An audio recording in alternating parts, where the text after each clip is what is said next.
All right, happy Monday, everybody. Wanted to piggyback off the conversation that we had about the death of the Power Five conferences. The death of divisions is something that's coming upon us as well.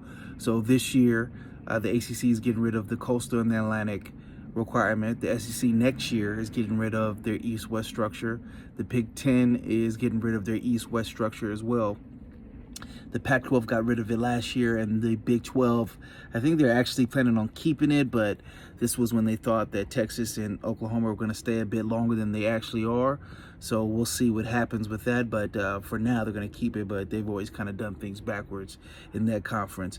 So why is this important? It's been important because it dictated playoff spots the past couple of years. In the Big Ten, the end of the year rivalry game between Michigan and Ohio State have pretty much determined who gets to the playoffs. That's been the de facto Big Ten championship game, because the team on the other side of the basket, whether it's Wisconsin or Minnesota, they just haven't been up to snuff. The SEC the same way, where it's been Georgia has got in because of the teams on their bracket being so soft, while on the other side of the bracket you have Texas A&M, you have Alabama, you have Auburn, you have Ole Miss, you have, power teams, while the Tennessees and the Floridas of the world haven't really been on their game the past couple of years, and it's been a glide path for Georgia.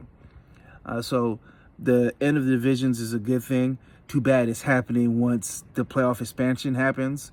So it doesn't have to be either or Michigan or Ohio State, even though they both got in last year, or either or Alabama, Auburn, like the year, they returned that failed field goal into a 106-yard touchdown. That was pretty much a decider of who made the playoffs. So I think that just going forward, hopefully the division structure in the Big 12, if they decide to keep it, doesn't hamper, good teams getting in. But again, they kind of do things backwards. And as far as brands being in the Big 12, they don't have the strongest brands in there anymore. So I don't think it's going to affect things in a big way. So looking forward to positive change. It looks like college football, whether they're being forced to or they are actually growing up, they are moving with the times.